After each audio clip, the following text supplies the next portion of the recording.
Hello everyone, and thanks for watching another episode of Fuquay Today. In this episode, we're going to be talking about a few laws that are currently working their way through the Senate and the House and could affect community members here in Fuquay-Varina. First, we'll talk about Senate Bill 580, entitled Classroom Supplies to Teachers. This bill would provide a $400 credit to all licensed North Carolina teachers, allowing them to purchase school supplies for their classrooms. This would be mandatory for all public schools and would be optional for charter schools and independent schools. Teachers would be required to utilize a digital wallet, much like ClassWallet, to purchase local school supplies for their classrooms.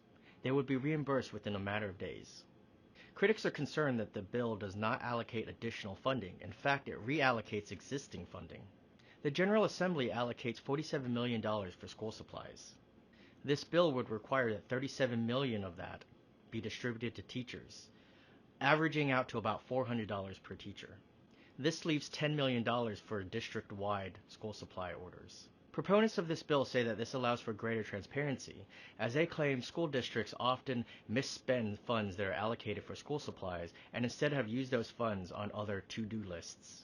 We'll include a link to Senate Bill 580 in the show notes so that you can stay up to date on how that bill is doing. This week, the North Carolina House introduced a trio of pro-LGBTQ laws: the Equality for All Act, the full repeal of HB 2, and the Mental Health Protection Act. HB 514, the Equality for All Act, provides protections to LGBTQ North Carolinians in regards to credit, employment, education, insurance, and public accommodations. HB 515 is a full repeal of HB 2, which picks up where HB 142 left off during the 2017 session. Currently, only the North Carolina legislature can pass laws governing the use of multi-occupancy bathrooms. Thus, no city or public school could assure that trans people had adequate access to facilities matching their gender identity. In addition, municipalities were banned from passing any anti-discrimination laws until 2020. HB 515 would remove both of these restrictions and thus would completely repeal all of HB 2. HB 516, the Mental Health Protection Act, would protect youths and adults from the archaic practice of conversion therapy, a practice not sanctioned by the American Psychiatric Association. Several countries, including 16 states within the United States, have banned the controversial practice of conversion therapy, citing concerns around the validity, efficacy, and ethics of conversion therapy.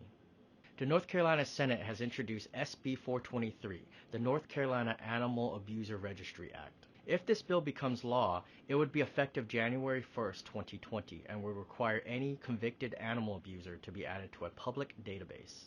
Convicted animal abusers would be added to the database for 2 years for their first offense and 5 years for their second offense.